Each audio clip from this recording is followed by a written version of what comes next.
At the top here, we got Bijan, Jahmyr Gibbs. This is my order right here, especially in full PPR. Bijan, Gibbs. We're going to be going, like I said, for those who are new watching, going over all the running back rankings. I'm literally going to, I have the live expert feed right here, so I'm just going to go over the top 45 rankings. Shout out TikTok. What's good? What's good, y'all? Tanner, what's good? What's good? What's good? What's good? Bijan, Jahmyr Gibbs. I think this is the 1-2. You can interchange both of these guys. Both of them have new backup running backs in Isaiah Pacheco and Brian Robinson. Not really worried about either of these two. I've talked about it in the past. My biggest issue with these two is just making sure they stay healthy. You know, that's the big thing with any running back is that they got to stay healthy throughout the year. Bijan has been super durable in his career. We haven't seen anything out of Jahmyr Gibbs as well. I know it's going to be a heavy workload for both. That is my main concern with who I think finishes 1-2. Both of them have 25-point potential. Pete, what's good, bro? What's good? Pete Stacks, what's popping, bro? My boy Provide, I got to get you on here soon, brother. Got to get you on here soon, man. But the next tier, right? So for me, I have these two, and then it's a tier. So I'm going to add a tier right here below Jahmyr Gibbs, okay? So for me, it's after Jahmyr Gibbs. So I know a lot of people like Christian McCaffrey in this tier. Did that move here? Let's move that here. Let's see if we can do that. Move here. Let's do that now, okay? So that's my tier one. Obviously, I think that's a lot of people's tier ones is Bijan, Jahmyr Gibbs, which is how it should be. The next player, Christian McCaffrey, also is very close to this tier. I don't have him yet in this tier, okay? I think the injury concerns are valid. The workload concerns are valid, but he's not quite there with those two because they're younger in their prime. Obviously, they got a lot of ceiling. So that's the way to go with those guys, all right? Christian McCaffrey is here. Jonathan Taylor is also here. And I think if this was like a weekly best ball competition or if this was a weekly daily lineup, I might take Taylor over McCaffrey because we know he has those big games. But when it comes to PPR, we're talking about a guy who had 100 catches last year. Would have been a top 12 receiver in fantasy when it comes to Christian McCaffrey. In PPR, I know these are half-point PPR, but in PPR, we're talking about catches. I got to put McCaffrey a little ahead of Jonathan Taylor, even though I'm not worried at all about Jonathan Taylor, Daniel Jones, etc. I'm not worried about that. All right? I know a lot of people are worried about Daniel Jones coming off the ACL. This is going to help Daniel Jones. This is going to help him get into the ground game, and I think what we saw last year with Jonathan Taylor was a hell of the end of the schedule. Honestly, he had a ton of tough defenses that he had to go against without his quarterback, starting Riley Leonard. This is a player I'm not concerned at all about. Now, this next section here, this is where I start to differ from rankings. I know a lot of people like James Cook here, and obviously James Cook is a great player to have there, right? We know he's in a safe offense, and I know a lot of people were, obviously taking James Cook a little bit more in the second round. You have to take James Cook now in the first round. And I don't know that I'm ready to do that, especially over some of the other players that are there, right? So when it comes to James Cook, I'm actually going to move him down a little bit, and I'm going to create a separate tier after Jonathan Taylor. Okay? Did that work or no? No, we need to move this. James Cook. Okay? So I think these two are in a tier by themselves. I think James Cook is in a tier by himself. I think this is the next tier, the start of the next tier. When it comes to this bunch, we got James Cook, Genty, Devon Achane, Chase Brown, Saquon Barkley, Marion Hampton, Derrick Henry, Kenneth Walker. I believe this is a very difficult tier, but I'm going to move it here for now until we have this conversation, okay? We're about to have a conversation about these guys. God damn. Live editing my expert rankings. If you guys want, hit a follow button. Also hit the like button on the stream, man. We here. All right, we here. And I said right above Kyron. Right above Kyron. Shout out to everybody in the chat, man. Try to keep it about. I'm gonna just go through these rankings. I'm gonna answer questions. Like in the meantime, keep the comments coming, man. I'm gonna get to them in a second. This next tier, right? We have to do like this. Boom, boom, and that's why I'm messing it up. Boom. And boom. There we go. Kyron, that's where I want it. Boom. There we go.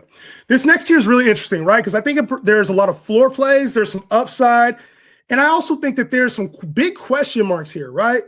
We start with James Cook. I think this is the safest. If we're talking just safe, purely safe, and I want to take him first round, this is where I consider him the safest, right? We know they'll use him in the red zone. He's involved in the passing game. My concern here is they got DJ Moore now. And when you bring in another receiver, another person to lean on in the offense, I do see Josh Allen kind of reverting back to more of the pass-happy Josh Allen, somebody who's going to see a lot more volume. Obviously, new coach involved. He knows the system. This is going to be an uptick, I think, in passing volume for Josh Allen, which in turn, I think they'll need to lean a little bit less on the ground game. Also, I think this would be a really good spot if I wasn't so excited about Ashton Jeanty. Why did I move him into the next tier? I didn't want to do that. Let's do that right there. Ashton Jeanty.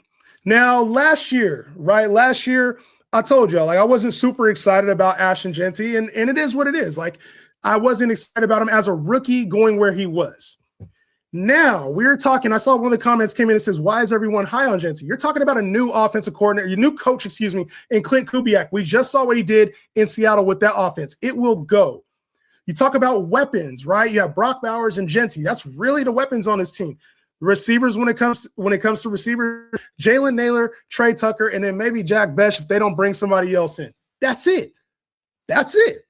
And so when you talk about where's the offense going to go, the backup running back is Mike Washington, 6th-round rookie, right? Which is good. It's good for Jeanty to have a backup, but that means, hey, we're going to be leaning on you a lot. And in Seattle, you had 2 running backs. Well, Clint Kubiak was also in New Orleans. You talk about Alvin Kamara. He was also in San Francisco. When you talk about Christian McCaffrey, I think what everybody expected Ashton Jeanty to be last year, we're talking about that this year. And if you can get him in the 2nd round, I think it's a great opportunity to get an elite RB1 with upside, potentially to be in this group up here. Ashton Jeanty could be in this group right here. I think that's a big ask. But with the offense, with the way they're going to lean on him, they'll be down in games, so they'll need to use him in the passing game. I think Ashton Jeanty has potential for 50 to 75 catches. And if he gets closer to the 75 catches, now we're talking about the back that's in this range. So Ashton Jeanty is going to be up there. Next up, I actually like one more running back ahead of James Cook. Saquon Barkley. We forgot about Saquon, didn't we? We forgot about Saquon. And it's easy, right? Easy to forget about him. He wasn't as good last year. The offense wasn't as good last year. But what happens when you lose a player like A.J. Brown? What happens when you bring in a new offensive coordinator whose goal is to get him a little bit more between the tackles, where Saquon Barkley's had a lot of success, right? I think they were trying to get him more involved as a receiver last year. But this year, I believe Saquon is going to get back closer to the Saquon that we've known this entire time. The one that's jumping backwards over people. The one that's leading the league damn near in rushing, right? In total yardage, scrimmage yards. That's a great way for Saquon to be. Hey, yo, who's spamming the chat? Damn, my boy. Dang. We got to mute you for a quick second, bro. Got to mute you for a quick second. I'll get to your comment. But you know what I'm saying? Chill, bro. Chill. I love that the comment coming in, but you ain't got to spam it, bro. You ain't got to spam it. But when it comes to Saquon Barkley, I think we get closer to the guy that's top 3 than we do a guy that's outside of the top 5 running backs. So I love Saquon Barkley this year, especially because they were trying to force a lot. You know what I'm saying? The whole A.J. Brown thing. We saw Dallas Goedert have 11 touchdowns last year. Teams are going to adjust to that, right? Who they use in the red zone? Obviously, they're going to be using Dallas Goedert. They're going to be using Saquon Barkley. But, like, you got some smaller receivers now in Philly, right? You got Devontae Smith. You got Mekhi Lemons, not the biggest guy. So this is not the same, hey, we got a beast on the outside in A.J. Brown. You got Saquon. You got the tuck, right? The tush push. And then you got Dallas Goedert. Those are the 3 red zone weapons. And I think we see them get back to Saquon Barkley a little bit more. Plus, he didn't finish the season last year, right? Tank Bigsby came in. He got a little banged up. So we good, right? Saquon Barkley here, then James Cook. How y'all like the list so far? How y'all like the list? You all good, Ultra Muffin. I see you, bro. I see you. Should I keep JT or Achane? I'm going JT all the way. Top spot is Fox picking at 14, man. I kind of like the middle of the draft this year, just to be honest with you. 10 team, keep Jonathan Taylor. Yes, keep Jonathan Taylor. I like it. Ocho, I answer your question, bro. Got you, all right? JT's good. Keep the questions coming in. Just don't spam them. Saquon's going to eat this year. Justin Nelson says Saquon's going to eat this year. Yeah, I agree. Saquon is going to eat. Saquon is going to eat. I think you could get him in the second round. He's probably going top of the second round. Bijan number 1. You can see my rankings right here. My rankings are literally, so I'm up right now to number 7. Top 4 picks have the biggest advantage in redraft. I don't think so, because a lot of these guys are going now in the middle of the second round. If you can stack Saquon and Ashton Jeanty or McCaffrey and like some of these other guys we're talking about here, I actually think the back end of the first round is where it's at this year. If you can get McCaffrey, with Bijan and Jahmyr Gibbs upside, if you can get that kind of upside with McCaffrey, like I think that's you know what I'm saying? Like with another one of these running backs, I think that's amazing, right? Because then you start talking about receiver. Just for now, we'll talk about receiver real quick. When it comes to receiver, you're getting like T. Higgins or Devontae Smith, or you're starting to like get those questions. Chris Olave. You're not getting the studs after like Drake London, AJ Brown, Nico Collins. After that, it falls off a cliff. So for me, if you can get some of these guys at the top end, you're having to take like an elite tight end. If you go heavy, in my opinion, you have to take an elite tight end. If you get Bijan Gibbs, you have to. Where would you draft Jeremiah Love? I'll talk about that here in a second. Should I keep Olave in the 6th or Kraft in the 11th? Give me Olave. Miss you, Twin Keaton. What's good, man? I'm going over running backs like you asked for, my dog. So appreciate you, homie. We back. I'm back in the States. Yes, I am back in the States. I've talked about my trip a little bit. I might just do like a short little clip about my trip too. But trip was amazing, bro. Trip was amazing. And I'm back in the States. I'm in St. Louis. I prefer the first 3 picks or last 2. Where's your spot? I kind of like the middle of the draft, just to be honest with y'all. I like the middle of the draft.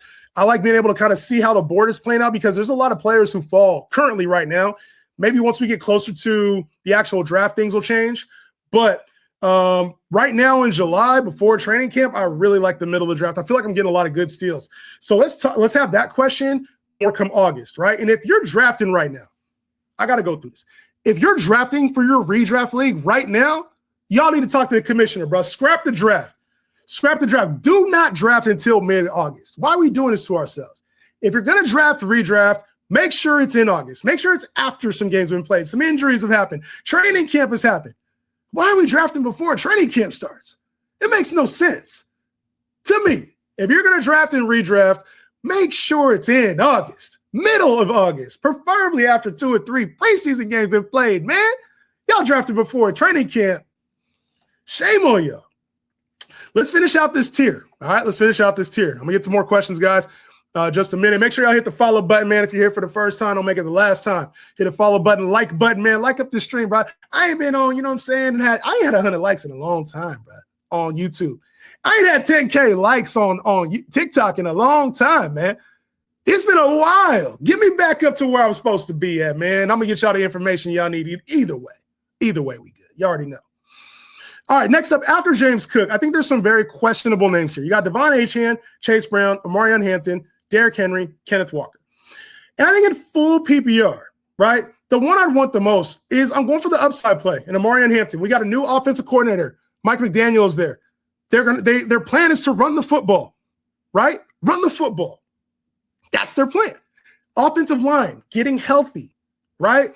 And when you talk about a guy in Jim Harbaugh, that's the staple of his offenses is heavy carries. You bring in a Keaton Mitchell, a guy to kind of take some work off. You already have Kamani Vidal, who showed last year in spurts. He's good. But Omarion Hampton played well at times last year. He just got banged up. And it's easy to forget what kind of talent they brought him in to be and how excited the fantasy community was about him last year. He is my number 8 running back. And to be honest with y'all, I'm ranking him here just because James Cook is much safer, right? There's a chance that Hampton could be bad. And so I think this year specifically, I'm trying to also put that into my rankings, right? And talk about that, the pluses and the negatives. He was injured last year. He has to prove he belongs to NFL level. But I also think this is a player that I would want to have between the trenches at the goal line. They're going to use him. There's not another big back behind him. Omarion Hampton's a guy, but I got to rank him after Cook for that reason. Next up, if I'm going to take somebody, I'm going to take the king. 1,900 yards last year, top 5 running back last year. Why do we continue to fade him? Because of age. Because of age.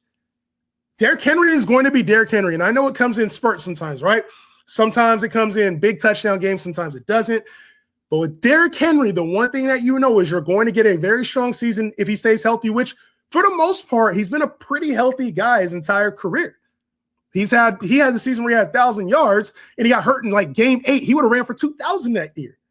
So I think Derrick Henry is a player that I would definitely love to have him on roster in the middle of the second round. And you pair that with a McCaffrey, you pair that with, a CeeDee Lamb, and you can have Derrick Henry there too. So I think no matter what, you're getting that top 5 weekly upside out of Derrick Henry. We know he has the monster games, the 150 with 3 TDs. That's not going nowhere, even with a new coordinator there in Baltimore and a new offense. Next up, I like De'Von Achane. I liked him a lot more last year. This is a different offense this year. I know everybody's the name De'Von Achane, the speed is there, but I got to move him down here. I got to move him down here. Malik Willis is the quarterback now, and so that's a big wild card, right? You talk about like Derrick Henry's is he doesn't get involved in the passing game. Omarion Hampton is, what does he look like after his first year? Chase Brown, who I'll talk about in a second, is he more of the first half Chase Brown or is he the second half Chase Brown, right?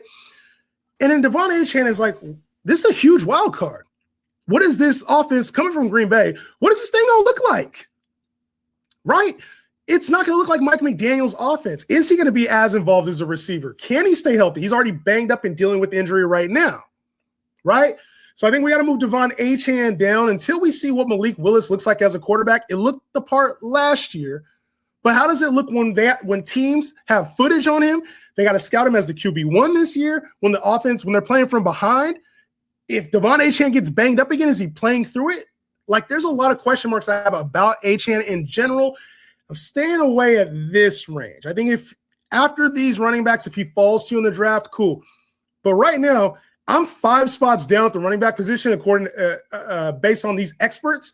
I'm 5 spots lower. De'Von Achane, a guy I was really high on last year, I'm putting him down a little bit this year, unfortunately. I still like the player. I think he's a good player and has upside, but you have to be cautious at the back end of that second round. I think there's better choices. I am going to put Chase Brown up here, who is a part of this Bengals offense. It's Jamar Chase, T. Higgins, Chase Brown. And we saw that last year. We saw the upside last year when it came to that second half. He had an incredible second half of the year. Now, when you talk about Chase Brown, this is a guy that does have the same weekly potential as an Ashton Jeanty. He has the same potential as a Saquon Barkley. The problem with him is he really talented or is it the system? Does it rely when Joe Burrow's there? Joe Burrow's been in and out, health-wise. Jamar Chase earlier was getting banged up. T. Higgins is also always banged up. So this offense in general doesn't always look right. Because if this offense was always there, Joe Burrow, we knew what to expect every week. Chase, T. Higgins, we knew these 3 guys were on the field and the offense was moving on a weekly basis.